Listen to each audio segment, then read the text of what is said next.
Dans le naturel, quand une femme tombe enceinte,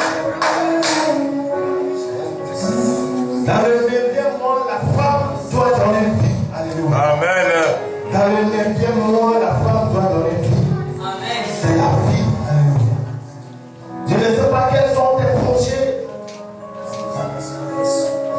Je ne sais pas ce à quoi tu t'attends. Les choses que tu as attendues depuis des mois. Voici ton 9e mois est arrivé. Alléluia. Amen. Tous tes projets doivent avoir la vie. Ou ce que tu attends de ton Dieu doit avoir la vie.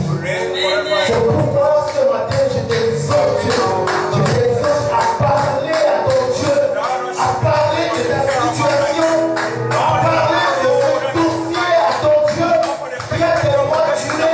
Mais laisse-moi te dire que tu es dans le 9e mois. Et la vie vient maintenant.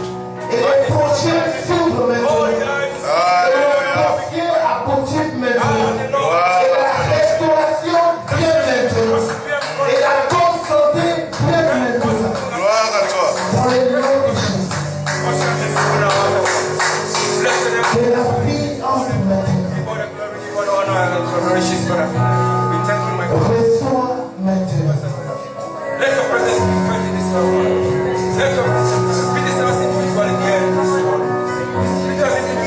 Le Seigneur agit maintenant. Le Seigneur vient agir maintenant.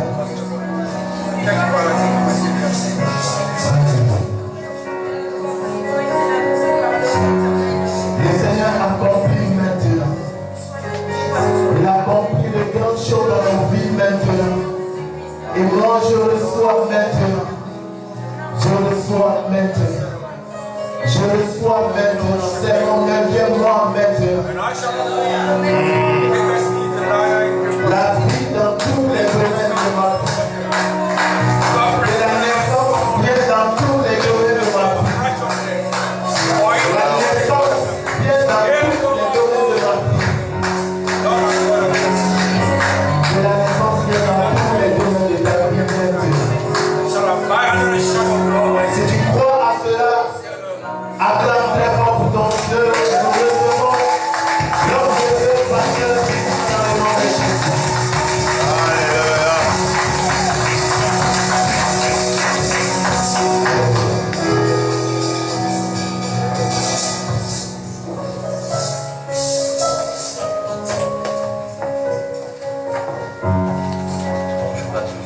Bonjour.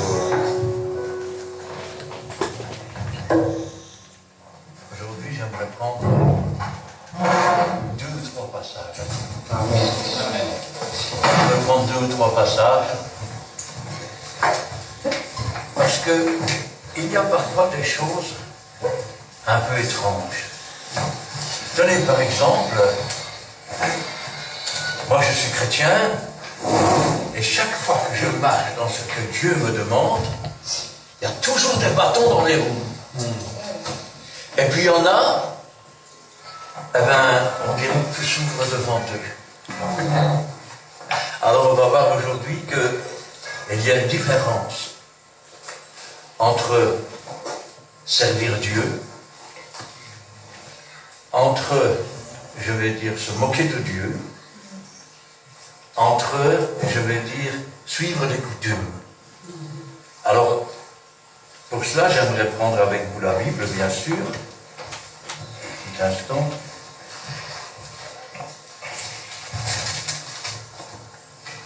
Dans l'évangile de Marc,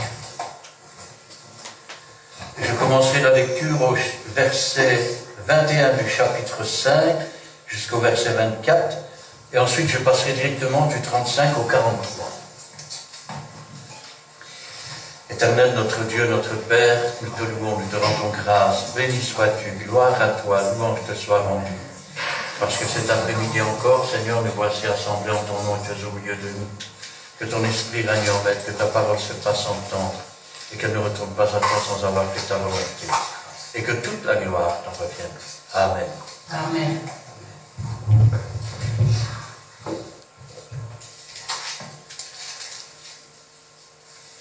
Jésus dans la barque, regagna l'autre rive, où une grande foule s'assembla près de lui. Il était au bord de la mer. Alors vint un des chefs de la synagogue, nommé Jairus, qui l'ayant aperçu se jeta à ses pieds et lui adressa cette instante prière. « Ma fille est à l'extrémité. Viens, impose-lui les mains, afin qu'elle soit sauvée et qu'elle vive. » Jésus s'en alla avec lui, et une grande foule le suivait et le pressait. Nous passerons sur ce qui se passe entre eux, et nous arrivons au verset 35. Comme il parlait encore, survinrent de chez le chef de la synagogue des gens qui dirent « Ta fille est morte. Pourquoi importuner davantage le maître ?» Mais Jésus, sans tenir compte de ces paroles, dit au chef de la synagogue « Ne crains pas, crois seulement. » Et il ne permit à personne de l'accompagner, si ce n'est à Pierre, à Jacques et à Jean, frère de Jacques. Ils arrivèrent à la maison du chef de la synagogue, où Jésus vit une foule bruyante et des gens qui pleuraient et poussaient de grands cris. Il entra et leur dit « Pourquoi faites-vous du bruit? Et pourquoi pleurez-vous? L'enfant n'est pas morte, mais elle dort. » Et ils se moquaient de lui. Alors, ayant fait sortir tout le monde, il prit avec lui le père et la mère de l'enfant, et ceux qui l'avaient accompagné. Et il entra là où était l'enfant. Il la saisit par la main et lui dit « Talita Kumi », ce qui signifie « Jeune fille, je te le dis, lève-toi ». Aussitôt, la jeune fille se leva et se mit à marcher, car elle avait 12 ans. Et ils furent dans un grand étonnement. Jésus leur adressa la parole, de fortes recommandations, pour que personne ne sût la chose. Et il dit qu'on donna à manger à la jeune fille. Voilà un premier exemple. Mon frère disait tout à l'heure, dis-moi qui tu hantes et je te dirai qui tu es. Vous avez cet homme qui est un chef de la synagogue et qui va voir Jésus. Pourquoi? Parce que sa fille est mourante. Viens afin qu'elle guérisse et qu'elle vive. Ce qui veut dire que cet homme a la foi en Jésus. Malheureusement, il est entouré de gens qui sont des moqueurs. Et les premiers qui arrivent, c'est des gens de sa maison. N'importune pas le maître, ta fille elle est morte. C'est tout, on n'en parle plus. Ça veut dire que dans cette maison, il y a un problème. Le problème, c'est qu'il est mal entouré. Vous savez, on dit toujours que les gens intelligents s'entourent de gens intelligents. Et comme il est mal entouré, eh bien, il est mal conseillé aussi. Heureusement pour lui, il a la foi en Jésus. Jésus, il va lui dire, ne crains pas, crois seulement. Vous vous rendez compte que Jésus commençait seulement à s'en aller avec lui, que déjà, des gens s'amenaient pour lui dire, non, c'est pas la peine, ne va pas, rentre chez toi comme ça, tu n'as pas besoin de Jésus. C'est un peu cela qui se passe parfois dans la vie. On est mal entouré. Tu vas encore aller au temple aujourd'hui? Mais tu n'avais pas ça à faire, c'est plus urgent. Rappelez-vous cet homme. Laisse-moi d'abord aller enterrer mon père. Et qu'est-ce que Jésus lui dit? Laisse les morts enterrer leurs morts. Toi, viens et suis-moi. Vous savez, j'aurais pu téléphoner hier à mon frère et lui dire, écoute, je ne sais pas venir.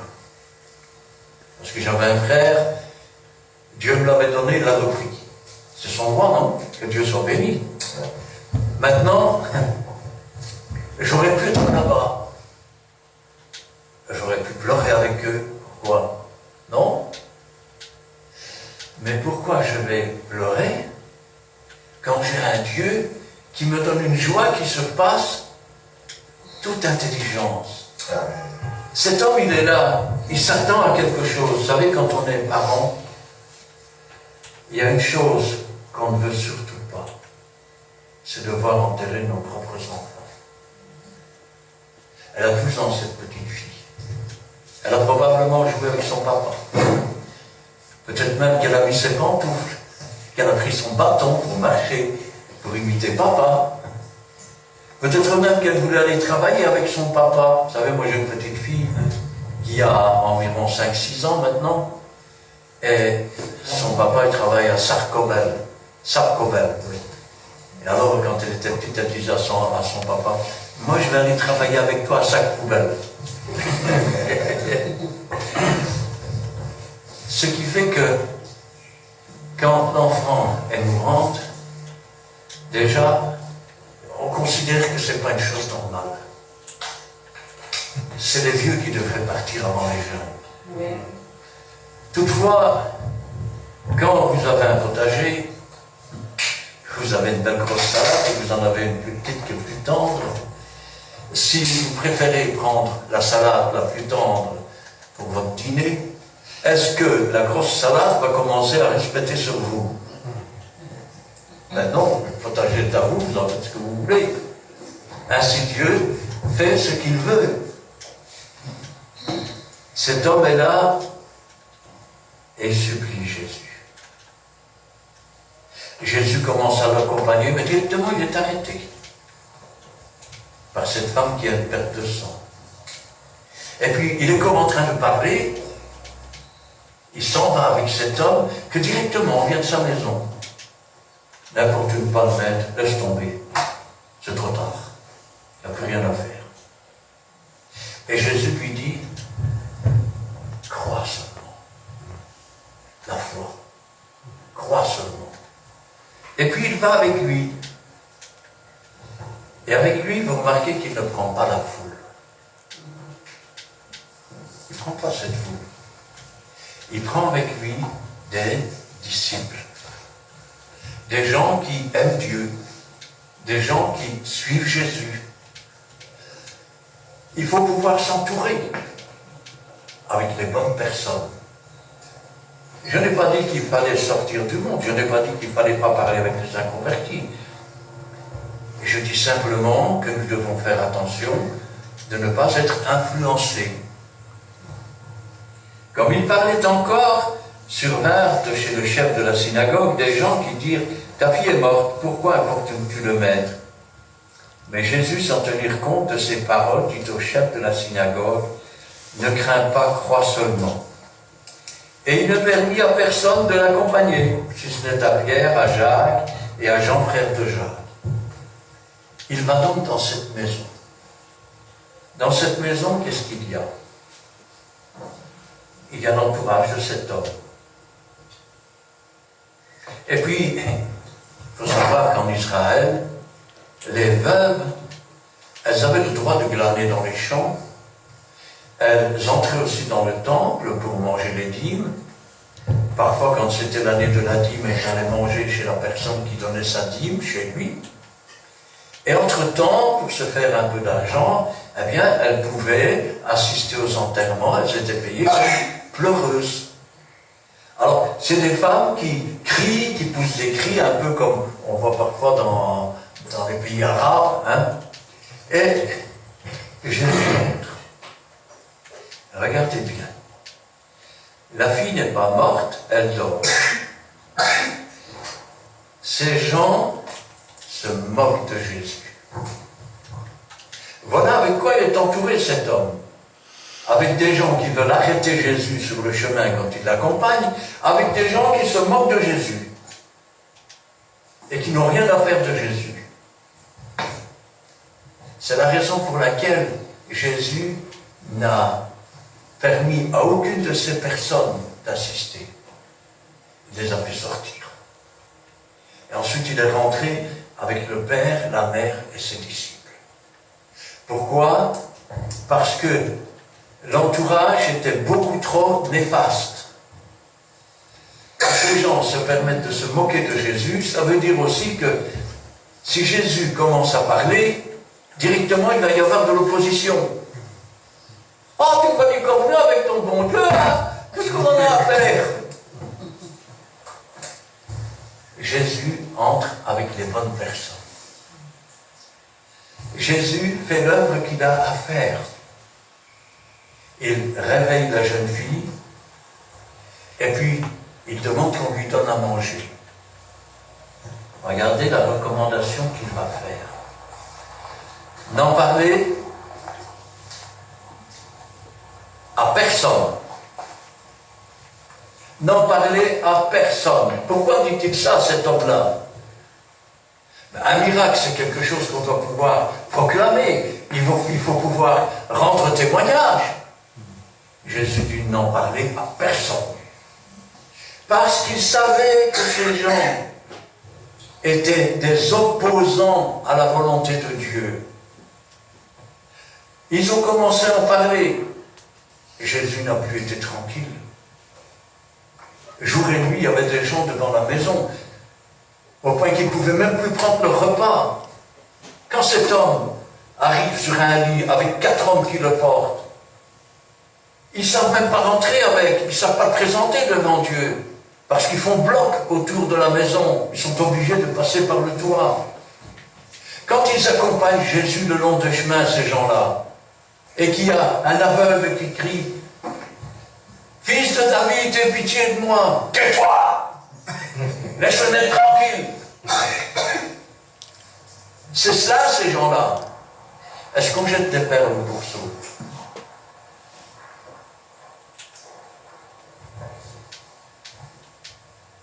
Reprends le sage et il deviendra plus sage. Reprends le fou et il va te mordre. Quand je pense à cela, nous voyons ici que l'entourage, c'est très important pour un chrétien. Ça veut dire que dans le travail, il va falloir pouvoir rencontrer des gens qui ne sont pas chrétiens, leur rendre témoignage, leur parler de Jésus, mais toujours avec Jésus. Cet homme, quand il est rentré chez lui, Jésus est avec lui. Si Dieu est avec nous, qui sera contre nous? Amen. Nous sommes plus que vainqueurs. Amen. Si nous partons sans Jésus, nous allons où? Regardez un peu ici. Nous sommes dans Marc chapitre 16, deuxième cas. Et on commence au premier verset. Lorsque le sabbat fut passé, Marie de Magdala, Marie mère de Jacques, Salomé, achetèrent des aromates afin d'aller embaumer Jésus. Le premier jour de la semaine, elles se rendirent au sépulcre de grand matin comme le soleil venait de se lever. Et elles se disaient entre elles, qui nous roulera la pierre loin de l'entrée du sépulcre? Et levant les yeux, elles aperçurent que la pierre qui était très grande avait été roulée. Elles entrèrent dans le sépulcre, virent un jeune homme assis à droite, vêtu d'une robe blanche, et elles furent épouvantées. Il leur dit, ne vous épouvantez pas. Vous cherchez Jésus de Nazareth qui a été crucifié, il est ressuscité. Il n'est pas ici. Voici le lieu où on l'avait mis. Allez dire à ses disciples et à Pierre qui vous précède en Galilée, c'est là que vous le verrez, comme il vous l'a dit. Elles sortirent du sépulcre, s'enfuirent, la peur et le trouble les avaient saisies, et elles ne dirent rien à personne à cause de leur effroi. Nous avons ici un exemple de chrétiens qui auraient pu dire après les faits, j'étais au tombeau, j'ai vu le tombeau vide, j'ai vu un ange. Et il nous a dit d'aller en parler. Voyons ça sous un autre angle maintenant. Quand nous regardons Matthieu 26, le verset 12, qu'est-ce qu'on voit? Il y a une femme qui s'approche de Jésus. Elle verse du parfum sur Jésus. Et directement, l'opposant à la volonté de Dieu. Ah, quel gaspillage! On aurait pu vendre ce parfum et donner l'argent aux pauvres. Il n'avait rien à faire des pauvres, il voulait ce qu'on mettait dans la caisse. Mais il essayait de soulever les disciples contre cette femme.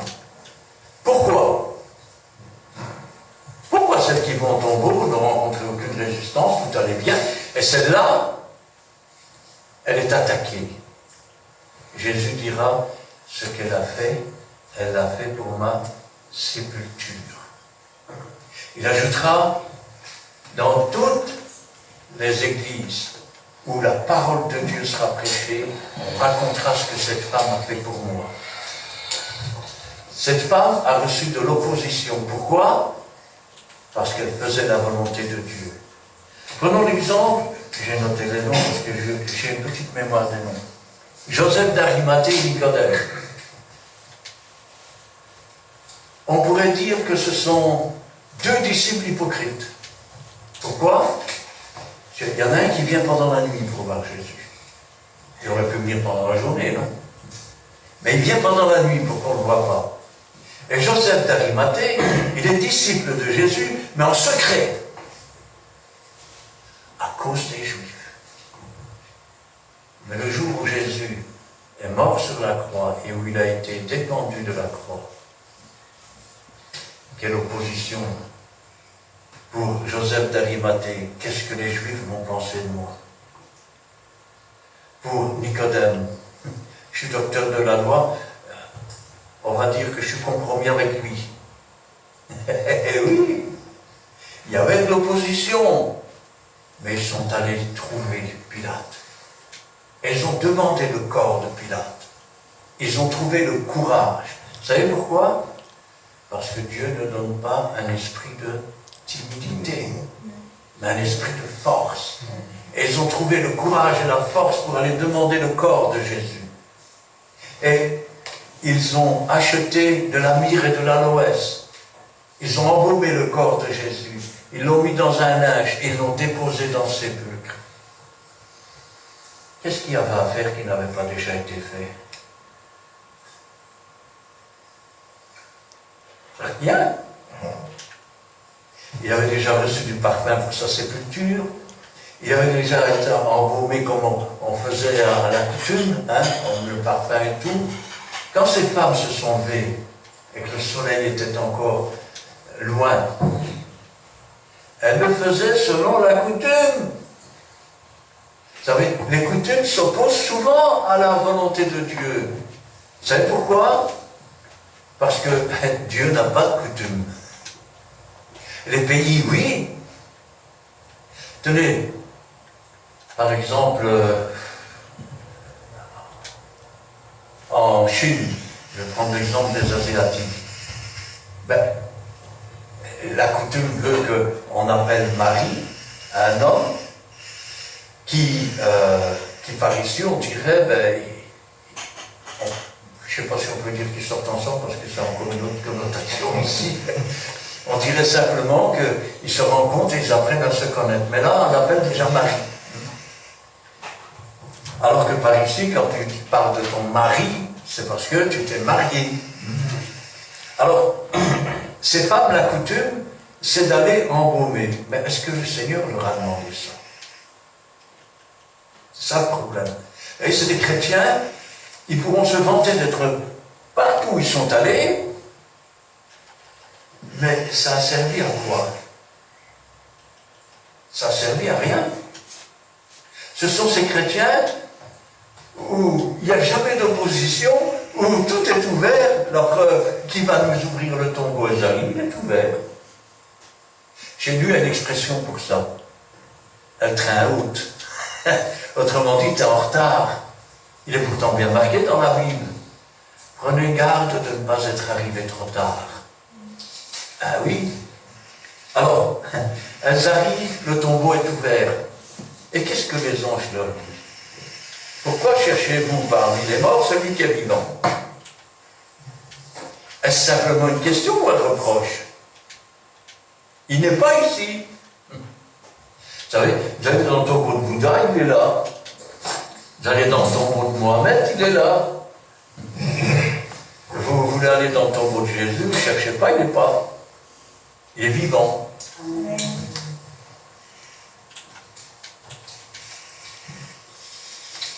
Un ordre leur est donné. Petit instant. Voilà. Voilà. Voilà. Voici le lieu où on l'avait mis. Mais allez dire à ses disciples. Allez dire à ses disciples qu'il est ressuscité. Là, elles ont bien une mission de Dieu. C'est plus la coutume, hein. C'est la mission de Dieu. Et qu'est-ce qu'on nous dit un peu plus loin? Elles n'y allèrent pas. Si vous lisez attentivement les 4 évangiles, vous verrez que Jésus les a rencontrés plus loin sur le chemin. Et qu'il leur a donné une deuxième fois l'ordre. Ce qui veut dire que ces femmes, à l'époque, étaient plus attachées à leur coutume qu'à ce que Dieu attendait. Quand on est plus attaché aux coutumes qu'à Jésus, on passe à côté de bien des choses. Ces femmes sont passées à côté. Elles sont venues pour embaumer le corps de Jésus, c'était déjà fait. Elles voulaient se demander qui va rouler la pierre. Elle était déjà roulée. Elles sont arrivées, il n'y avait plus rien à faire, il n'était plus là. Comprenez? Alors, ce genre de chrétien, il faut toujours parler, tout réussi, oui, c'est pas... C'est normal, hein. Quand elles ne font pas vraiment l'œuvre de Dieu, mais qu'elles rentrent dans leur coutume, dans leur volonté, je vais dire. Comment voulez-vous que le diable s'oppose à cela? Le diable, il se frotte les mains, il dit, je suis content. Finalement, elles ne font rien de ce que Dieu attend. Elles font tout le contraire. Alors, méfiez-vous des chrétiens qui n'ont jamais de tribulation. Et en général, ce sont ceux-là qui, quand il vous arrive quelque chose, une maladie ou quoi, c'est sûrement qu'il a fait quelque chose à Dieu. Hein. Vous savez, un peu comme les amis de Job, là. On n'a jamais vu quelqu'un de juste qui est comme ça puni par Dieu, c'est qu'il y a quelque chose qui ne va pas. Ils ne connaissent pas non plus la parole de Dieu. Car le malheur atteint souvent le juste, mais Dieu l'en délivre toujours. 6 fois il tombera, 7 fois Dieu le relèvera. Alors, nous avons enfin un 3e cas. Et le cas, c'est dans Jean chapitre 11.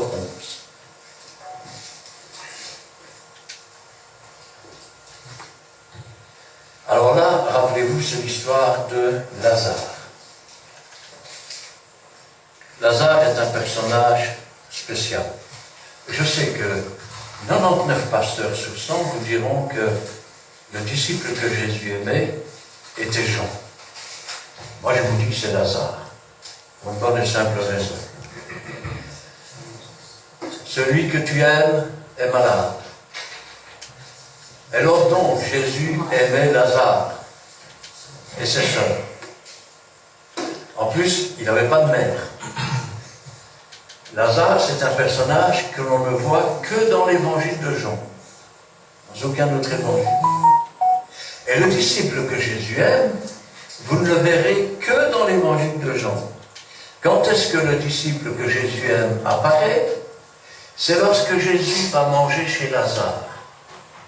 Et que beaucoup de gens croient Jésus, et aussi à cause de Lazare qui était ressuscité d'entre les morts. À partir de ce jour-là, on résolut de faire mourir et Jésus et Lazare. C'est alors que Lazare disparaît et que le disciple que Jésus aime apparaît. Quand Jésus mort sur la croix, la mère de Jean est au pied de la croix. Le seul dont on parle que de lui et de ses 2 sœurs, c'est Lazare. Et Jésus dit, fils, voilà ta mère. Femme, voilà ton fils. Pouvait-il dire ça à Jean alors que sa mère était à côté? Il y a des anomalies. Hein? Alors, regardez un peu. quand il y a du chagrin, ou qu'il y a une catastrophe, on cherche un responsable. Et puis, quand on a trouvé le responsable, eh bien, il faut, comme on dit, lui mettre sur le dos. Nous sommes au verset 20 du chapitre 11. Lorsque Marthe apprit que Jésus arrivait, elle alla au-devant de lui. Tandis que Marie se tenait assise à la maison, Marthe dit à Jésus, « Seigneur, si tu eusses été ici, mon frère ne serait pas mort. »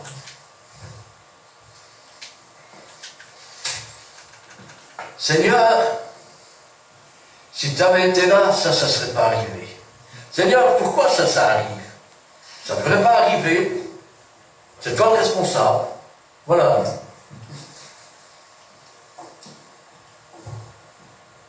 Puis nous sommes au verset 29. Dès que Marie eut entendu, elle se leva promptement, alla vers lui, car Jésus n'était pas encore entré dans le village. Mais il était dans le lieu où Marthe l'avait rencontré. Des Juifs qui étaient avec Marie dans la maison, l'ayant vu se lever promptement et sortir, la suivirent disant, elle va au sépulcre. Lorsque Marie fut arrivée où était Jésus, et qu'elle le vit, elle tomba à ses pieds, et lui dit, Seigneur, si tu eusses été ici, mon frère ne serait pas mort. Ça, c'est le Dieu qui est limité dans la foi, limité à ce qu'un homme peut faire. Si tu étais venu plus tôt, il était malade, tu aurais pu le guérir. Mais maintenant, hein? Vous savez pourquoi il n'y a plus aucune résurrection dans les églises aujourd'hui? Parce que pour qu'il se prouve le miracle, il faut déjà qu'il y ait la foi. Rappelez-vous ces paroles de la Bible. Voyons qu'il avait la foi pour être guéri. Peux-tu recevoir si tu demandes une chose et que tu n'as pas confiance?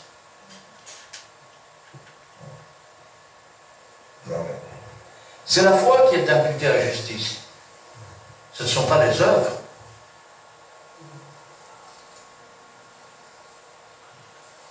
Puis, le temps passe et il arrive près d'un endroit et les gens disent, lui qui aimait Lazare, ne pouvait-il pas faire qu'il ne meure point? Et la Bible nous dit que Jésus frémit en son esprit. La traduction exacte, je vais vous la donner. Jésus est en colère. Il est en colère. Vous savez pourquoi? Parce que tout est pour lui faire des reproches. Mais rien n'est fait pour lui faire confiance. Rien. Ça avait été ici, Seigneur, ce ne serait pas arrivé. Si Dieu était intervenu, ça ne serait pas arrivé. Mais la foi n'est pas là. La confiance n'est pas là. Rappelez-vous cet homme qui vient avec son fils. Les disciples n'ont pas pu le guérir. Et quand Jésus dit, j'en peu de foi, combien de temps devrais-je encore rester avec vous? Crois-tu? Oui, je crois. Et qu'est-ce qu'il ajoute? Viens au secours de mon incrédulité. Viens au secours de mon incrédulité. Vous savez comment Jésus parle de la foi? Ne t'ai-je pas dit que si tu crois, tu le verras s'accomplir? Ne t'ai-je pas dit que si tu crois, tu le verras s'accomplir? Ça veut dire que la foi en Jésus est importante. Vous avez des chrétiens qui ne croient que dans leur... C'est peut-être inconsciemment, mais que dans leur propre capacité. Je m'explique. Tu es tombé par terre. Allez, je vais t'aider à te relever. T'as mal ta jambe, je vais soigner ta jambe. Et puis je vais prier pour toi. La véritable foi, elle dit au nom de Jésus, lève-toi et marche. La véritable foi, elle dit, tout est possible à ceux qui croient. Ne t'ai-je pas dit que si tu crois, tu le verras s'accomplir? Ce n'est pas le chrétien qui marche avec ses coutumes et qui passe à côté de... qui arrive dans un terrain où Dieu a déjà tout fait, il n'y a plus rien à faire. Ce n'est pas l'entourage mauvais qui critique et qui essaye, je vais dire, qui se met au service du diable pour bloquer et empêcher d'aller plus loin. C'est le chrétien qui est limité. Il est limité. Pourquoi? Parce qu'il ne compte que sur sa propre force. Vous savez, quand Dieu a choisi Gédéon, Gédéon a dit, je suis plus petit de ma maison, qu'est-ce que tu veux que je fasse? Et Dieu lui a dit, va avec la force que tu as. Va avec la force que tu as. Quand, je vais dire, quand ils ont fait ce veau d'or, pendant que Moïse était parti chercher les commandements, que Dieu ne voulait plus habiter avec eux, il avait fait cette tente d'assignation. Moïse a dit, si tu ne viens pas avec nous, je ne vais pas partir. Dieu a dit, mais je vais envoyer mon ange et je vais les chasser. Non, si tu ne pars pas avec moi, je ne pars pas. Marcher avec Jésus. Il y a un beau cantique qui dit, je marche avec Jésus, pas à pas sur les trois chemins. Cet homme était allé chercher Jésus et Jésus marchait avec lui. Sa fille est revenue à la vie. Ces femmes marchaient selon la coutume. Elles n'avaient rien, je vais dire, rien retenu de tout ce qu'elles avaient vu ou entendu. Pourquoi? Parce qu'elles étaient dans leurs propres choses. Regardez, à un point tel que Marie est devant le tombeau et elle pleure. Jésus lui apparaît, mais son incrédulité, elle pense qu'on a volé le corps. Elle ne se souvient pas qu'il a dit au troisième jour, je ressusciterai. Il faut que je souffre beaucoup. Comme Jonas a été 3 jours et 3 nuits dans le ventre du grand poisson, le Fils de l'homme doit aller 3 jours et 3 nuits dans le ventre de la terre, elle ne se souvient plus de tout ça. Elle est braquée sur elle-même. Ils ont tué mon Jésus. On l'avait mis dans le sépulcre et on l'a volé, il n'est plus là.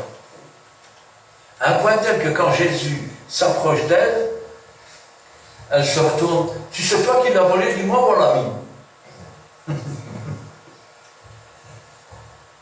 Il faut que Jésus s'adresse à elle pour qu'elle le reconnaisse. Quand les 2 disciples s'en vont à Emmaüs, c'est pareil. De quoi vous vous entretenez pour avoir l'air si triste? La foi n'est pas là.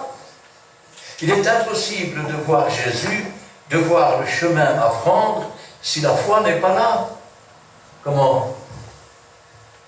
Tu es le seul qui ne sait pas ce qui est arrivé, comment ce Jésus de Nazareth, puissant en œuvre, et il est à côté d'eux, hein. En œuvre et en parole, comment ils l'ont crucifié. Ah, c'est vrai, des femmes sont venues dire qu'il était ressuscité, mais lui, on ne l'a pas vu, il est à côté d'eux. L'incrédulité leur a fermé les yeux. L'incrédulité et les coutumes conduisent dans des voies qui semblent toutes préparées. Mais en fait, on est toujours en retard. Toujours. Ces femmes étaient en retard. Les disciples, quand ils voient Jésus voulant aller plus loin, ah, reste avec nous, le soir descend, c'est dangereux le soir, hein. Et puis quand ils rompt le pain, ils le reconnaissent. Pourquoi? Parce qu'ils se sont souvenus. Vous savez, il est bon parfois, c'est marqué dans la Bible, ils ouvrirent un livre de souvenirs. Quand on est dans les difficultés, quand plus rien ne semble aller, il est bon parfois d'ouvrir le livre de souvenirs et de se rappeler des situations où nous avons pu être et où Jésus est intervenu et comment Dieu a résolu les problèmes. Ça augmente la foi. Ça augmente la foi, tout doucement. Quand je pense à cela, je dis, Seigneur, les voilà arrivés devant le tombeau. Regardez comment leur foi se limite à la capacité humaine.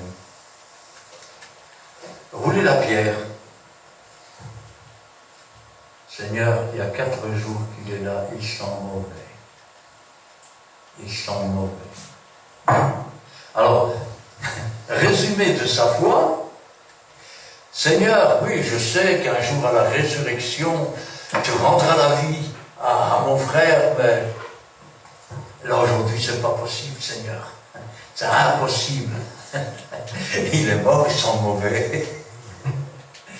Mais quand il restera plus que les os par terre, et que le temps sera passé, je ne serai plus là pour le voir, là, ce sera possible. C'est une foi qui n'a aucun sens. Parce que la véritable foi, c'est que tout est possible à celui qui croit. Amen. Tout est possible. Jésus a dit, vous ferez les œuvres que j'ai faites, vous en ferez de plus grands, parce que je m'en vais au Père. Et tout ce que vous demanderez en mon nom, je le ferai. Remarquez un peu les premières paroles de sa prière quand il va être devant ce tombeau de Lazare. Écoutez bien, c'est une prière importante. Pour moi, je sais que tu m'exauces toujours. Pour moi, je sais que tu m'exauces toujours. C'est étrange ça comme prière, non? Et j'ai parlé à cause des autres, je rends témoignage pour les autres. Mais moi, je sais que tu m'exauces toujours. Pourquoi tu exauces toujours Jésus? Une autre question, non? On pourrait se la poser. Parce que Jésus est toujours dans la présence de son Père. Parce que quand son Père lui dit « Ne va pas voir Lazare », alors qu'il apprend que Lazare est malade, il ne bouge pas, il reste là. Il est obéissant. Puis son Père lui dit « Maintenant que Lazare est mort, tu peux y aller. » Alors, il dit aux disciples, allez, retournons en Judée maintenant. Et là, on voit encore l'opposition dans la volonté de Dieu. Hein? En Judée, mais tout récemment, on cherchait à faire mourir. Il y en a un, ben oui, c'est ça. Alors avec lui, nous mourrons aussi avec lui. Pourquoi pas? Hein? L'opposition quand tu fais la volonté de Dieu. Et puis, Jésus regarde et dit, Lazare dort, puis je vais le réveiller. Alors il pense qu'il parle du sommeil. Mais s'il dort, c'est qu'il va mieux, il va guérir. Lazare est mort. Et vous savez ce qu'il dit? Il le dit aujourd'hui à moi, à vous. À cause de vous. Afin que vous croyiez. Afin que vous croyiez. Quand il arrive devant ce tombeau, qu'est-ce qu'il dit? Lazare est mort. Et je suis content que je n'étais pas là. Je suis content que je n'étais pas là. Parce que même s'il avait été là, obéissant à Dieu, il aurait dû regarder Lazare mourir devant ses yeux. Il n'aurait pas pu bouger. Et il aurait dû assister à l'enterrement de Lazare. Il aurait dû regarder cette pierre rouler devant le tombeau. Et il aurait dû encore attendre 4 jours. Car le temps de Dieu n'est pas le temps de l'homme. Ces femmes étaient venues au tombeau, mais ce n'était pas le temps de Dieu. Le temps de Dieu, c'était avant. Prenons garde à ce que nous faisons. Nous voulons être exaucés. Soyons humbles, soyons dociles, soyons obéissants. Si nous agissons selon notre chair ou selon nos coutumes, nous passerons toujours à côté de ce que Dieu attend. Dieu ne pourra pas nous choisir pour une œuvre. Nous marcherons toujours dans les sillons des autres, mais à nous, il ne nous arrivera jamais rien. Si ce n'est qu'un reproche, pourquoi cherchez-vous Jésus parmi les morts? Il n'est pas ici, il est ressuscité. Allez dire à ses frères maintenant. Mais ils n'y vont pas. Ils n'y vont pas. En tout cas, pas tout de suite. Quand je pense à cela, je dis, Seigneur, comment connaître la volonté de Dieu? Ça, c'est encore une autre question, non? Alors, il n'y a qu'une seule façon. D'abord, la lecture de sa parole. Ensuite, la prière. Ensuite, la foi. La foi, c'est la confiance en Dieu. Ensuite, c'est marcher avec Dieu. Seigneur, montre-moi ce que je dois faire, où je dois le faire, montre-moi comment je dois faire. Et Dieu va commencer à nous donner des petites choses. Si tu es fidèle dans les toutes petites choses que Dieu va te montrer, Dieu va alors t'établir sur les grandes choses. Mais si tu n'es déjà pas fidèle dans les petites choses, comment veux-tu qu'il t'en donne des grandes? Comment voulez-vous qu'il donne des grandes choses à ces femmes? Elles n'ont déjà pas été fidèles dans les petites choses. Donc, maintenant, il leur donne une petite chose à faire. Ce n'est pas les premières femmes évangélistes, hein. C'est simplement que Jésus leur dit, allez rapporter le message. Et elles n'y vont pas. Il faut qu'elles rencontrent Jésus le long du chemin pour y aller. Quelle est notre attitude quand le Seigneur nous pousse à faire quelque chose? Oh, aujourd'hui je suis fatigué, on me la sent main. Oh, faut pas exagérer quand même. Hein. Et puis, j'ai peur qu'on se moque de moi. Ça c'est le docteur de la loi et l'autre qui a peur des Juifs. Dans ces personnages, on peut tous se retrouver quelque part. Pourquoi? Parce que nous sommes limités dans la foi, parce que parfois nous sommes limités dans l'obéissance. Quand nous sommes ainsi, nous ne pouvons pas dire, pour moi je sais que tu m'exauces toujours. Parce que comme nous sommes encore charnels sur les bords, ben, il y a des fois nous sommes incités par la chair à demander des choses que Dieu ne veut pas, que Dieu n'attend pas. Et quand nous demandons ces choses, Dieu ne peut pas nous exaucer. Quand nous sommes un avec Jésus, j'ai bien dit un avec Jésus, alors ce n'est pas notre volonté que nous exprimons.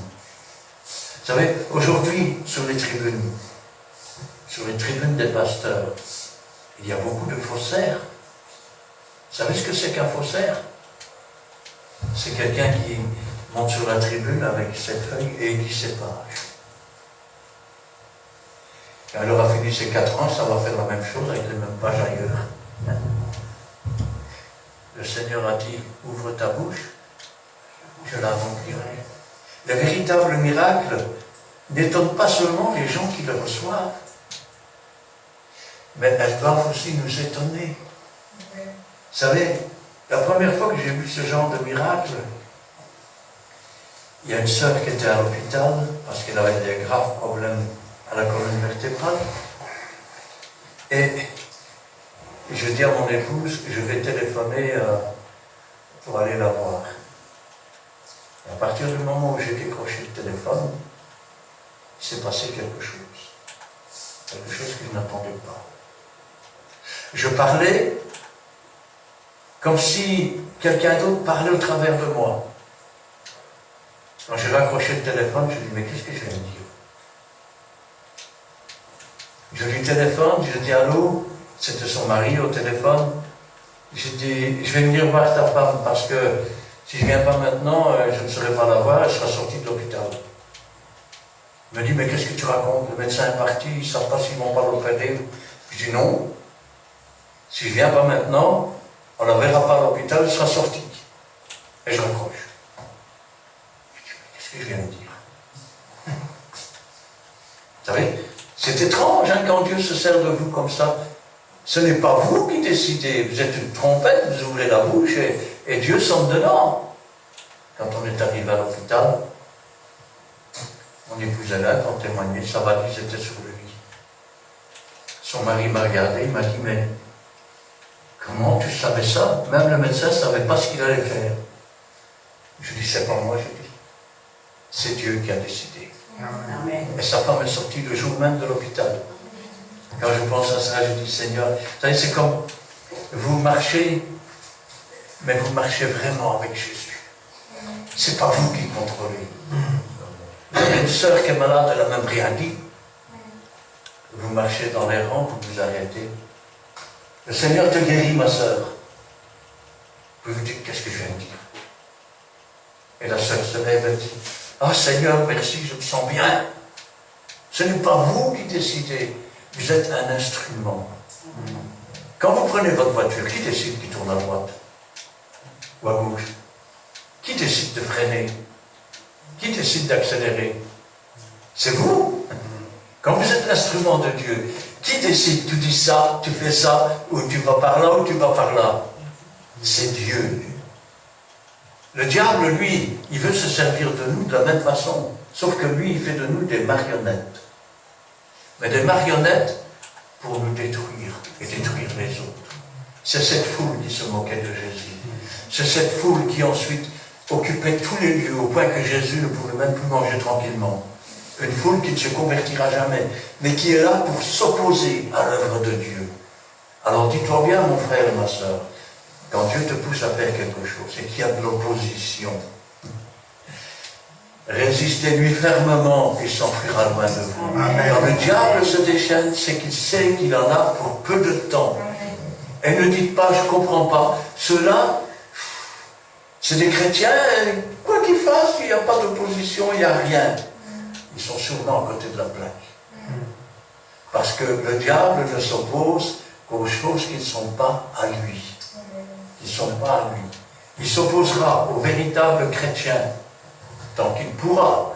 Parce que, rappelez-vous, quand les 7 fils de Sheba ont essayé de chasser des démons et qu'ils sont partis nus et blessés, qu'est-ce que le démon a dit? Je connais Jésus, je connais Paul. Pourquoi le connaît-il? Parce qu'il est l'instrument de Dieu. Ce n'est pas Paul qui chasse les démons, c'est le Saint-Esprit. Ce n'est pas Paul qui ressuscite un mort, c'est le Saint-Esprit. Ce n'est pas Paul qui dit « Lève-toi et marche ». Nous ne sommes que des instruments. L'instrument que Dieu a saisi. Vous savez, quand je vois des gens qui s'élèvent, moi je donne ceci, moi je donne cela. Qu'est-ce que tu as qui ne t'a pas été donné? Rappelez-vous que Dieu abaisse les orgueilleux, qu'il élève les uns. Souviens-toi toujours que tu n'es que l'instrument de Dieu. Demande à Dieu de te saisir dans sa main, de faire de toi un instrument, de pouvoir se servir de toi pour des choses qu'il a préparées. Et si tu es vraiment sincère, et si tu te détaches, tu détaches tes pieds du péché, parce que, attention, la sainteté et le péché vont pas ensemble. Rappelez-vous ce qu'il a dit à Caïn. Certainement, si tu pêches, le péché se couche devant ta porte. Donc, dès que tu ouvres les yeux pour regarder où ta bouche, le péché est là devant. Il n'attend qu'une chose, c'est de se manifester. Si tu agis bien, tu ne regardes plus comme ça. Vous savez, dans la vie, il y a beaucoup de gens qui marchent. Les hommes, on dirait qu'ils regardent leurs pieds, les femmes, on dirait qu'ils regardent leur poitrine. Mais quand tu agis bien, tu relèves ta tête. Parce qu'il est impossible de lever le regard vers Dieu et de se vautrer dans la boue. La colombe ne se pose pas sur un tas de fumier. Alors, détachons nos pieds de tout ce qui n'est pas agréable à Dieu. Demandons à être des instruments entre les mains de Dieu, afin que Dieu puisse se servir de nous. Et les gens du dehors, vous savez ce qu'ils diront? Ces gens-là, ils ont quelque chose que je n'ai pas. J'aimerais bien avoir. Mais il y en a d'autres qui se moqueront. Vous savez, je me souviens de cette sœur, cette femme, quand elle passait à vélo, je ne la connaissais pas. J'avais déjà vu passer 1 ou 2 fois à vélo. Je ne savais pas qu'elle allait à l'église. Et j'avais dit à ma femme, j'ai dit, cette femme, quand elle passe, je ne sais pas expliquer, on voit la présence de Dieu. Et un jour, ses 2 enfants sont morts. Elle est allée à l'enterrement de ses enfants, elle est rentrée, elle a fait sa vaisselle, elle a commencé à chanter des cantiques. Il y a des gens, quand ils ont entendu ça, ils ont dit, elle a quelque chose que je n'ai pas. Et il y en a d'autres qui se sont moqués, comme toujours. Il ne fallait pas qu'elle aime beaucoup de ses gosses, elle vient de la mettre en terre, elle est déjà en train de chanter. Il y aura toujours des gens pour s'opposer à Dieu. Mais rappelez-vous qu'il y en a toujours qui cherchent Dieu. Et c'est chez vous qu'ils doivent chercher un modèle. Vous savez, moi, quand j'entends que des pasteurs sont polygames, ou qui sont des voleurs, je dis, mais attends, quand les gens ils voient ça, qu'est-ce qu'ils disent? Vous voyez, ils sont pas pires que nous. Qu'est-ce qu'on changerait? Hein? Donnons l'exemple. Soyons une nation sainte. Rappelez-vous ce que dit le Seigneur. Je suis saint, je veux un peuple saint. Amen. Quand ils voient Israël et qu'ils font appel pour maudire le peuple d'Israël, qu'est-ce que Dieu dit? Je ne vois aucune iniquité en Israël. C'est un peuple qui se lève, un peuple qui se dresse comme un lion, comme une lionne, la lionne de Juda. Il ne se couche pas tant qu'il n'a pas mangé la chair et vu le sang des victimes. À l'époque, c'était les victimes qui couvraient les péchés. Mais aujourd'hui, c'est le sang de l'agneau, c'est la chair de l'agneau. Et c'est celui qui efface les péchés, qui efface les transgressions, qui relève l'indigent, qui renvoie libre les opprimés, celui qui nous rend à la vie. Le peuple de Dieu n'est pas un peuple mort, c'est un peuple vivant, c'est un peuple agissant. C'est un peuple qui ne craint pas la mort, c'est un peuple qui ne connaît pas le chagrin parce qu'il sait que tout lui vient de Dieu. Et comme tout lui vient de Dieu, ce que Dieu reprend, ça n'a pas d'importance parce que toute chose concourt au bien de ceux qui aiment Dieu. Remercions Dieu pour ce qu'il nous donne pour un temps. Et ne commençons pas à nous plaindre pour ce qu'il nous reprend. S'il nous reprend, c'est peut-être parce qu'il a ses raisons. Nous sommes trop petits pour comprendre. Ce que je sais, c'est que bien des frères m'ont trahi. Et des pasteurs avec qui je travaillais m'ont trahi. Ouais. Des frères, des sœurs ont parlé sur mon dos. Pas ici, hein. Ben, j'espère. On parlait sur mon dos et racontait toutes sortes de mal. Mais je sais une chose, c'est que peu importe ces gens, Jésus, lui, ne m'a jamais abandonné. Jamais, jamais, jamais. Parce qu'il est le même, hier, aujourd'hui, éternellement. Je vous ai donné maintenant le secret pour être exaucé dans vos prières et pour faire les œuvres de Dieu. Amen. Amen.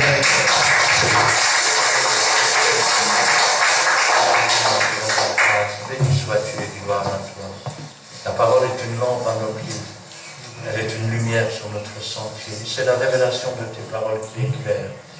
C'est pourquoi, Seigneur, si je n'ai que deux mots, tu as l'esprit. Alors que ta volonté soit faite, que toute la gloire en revienne. Amen. Amen.